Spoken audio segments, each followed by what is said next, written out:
Assalamualaikum warahmatullahi wabarakatuh. Alhamdulillahirabbil alamin wassalatu wassalamu ala asyrofil anbiya'i wal mursalin wa ala alihi washabihi rasulillahi ajmain. Kami dari kelompok 5 akan menyampaikan makalah pada hari ini.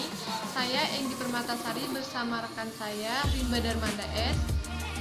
Baiklah, di sini saya tidak akan memperpanjang mukadimah. Saya sebagai moderator dan pembaca satu akan menyampaikan tentang paragraf serta jenis-jenis paragraf. Baiklah, sebelumnya saya akan menjelaskan tentang pengertian paragraf.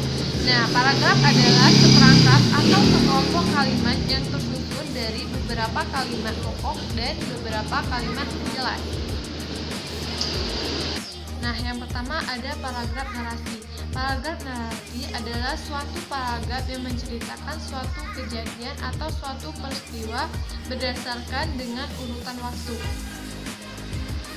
Yang kedua ada paragraf deskripsi. Nah, paragraf deskripsi adalah paragraf yang isinya merupakan penggambaran dari suatu keadaan atau peristiwa yang menggunakan kata-kata sehingga pembacanya seolah-olah ikut merasakan, melihat, dan juga mengalami langsung kejadian atau keadaan tersebut. Yang ketiga ada paragraf eksposisi. Paragraf eksposisi ini adalah paragraf yang bertujuan untuk memaparkan, menyampaikan informasi, serta mengajarkan dan menjelaskan, juga menerangkan suatu topik kepada pembacanya dengan tujuan untuk memberikan informasi sehingga memperluas pengetahuan sang pembaca tadi. Yang keempat ada paragraf argumentasi. Paragraf argumentasi adalah suatu jenis paragraf yang mengungkapkan ide, gagasan, ataupun pendapat penulis dengan disertai bukti dan juga fakta, atau disebut dengan kata hal-hal yang benar terjadi.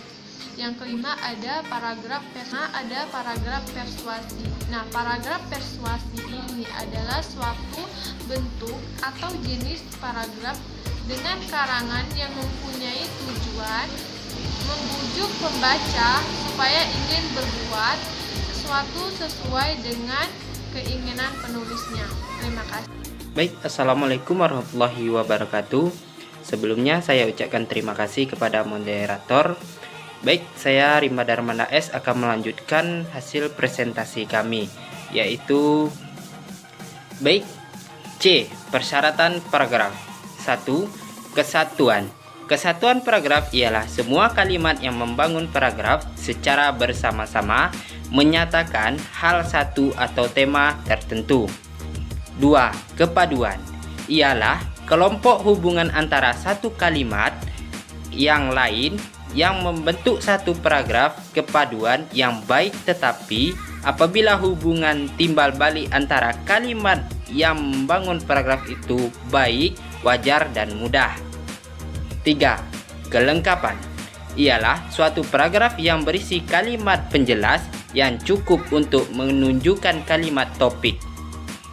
4. Panjang paragraf. Panjang paragraf dalam sebagian tulisan tidak sama, tergantung pada beberapa jauh dalamnya suatu bahasa dan tingkatan pembaca yang menjadi sasaran. Baik, yang selanjutnya yaitu D. Pola pengembangan paragraf. 1. Pola spesial atau pada runtutan ruang dan waktu.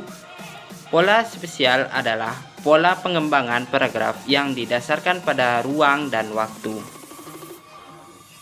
2. Pola klarifikasi. Dalam pengembangan kerangka kadang-kadang diperlukan pengelompokan hal-hal yang mempunyai persamaan.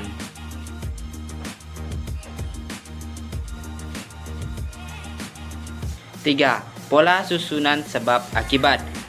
Hubungan kalimat dalam sebuah paragraf dapat berupa hubungan sebab dan akibat. Baiklah, itulah hasil diskusi yang dapat kami sampaikan. Kurang lebih saya mohon maaf. Saya tutup dengan wassalamualaikum warahmatullahi wabarakatuh.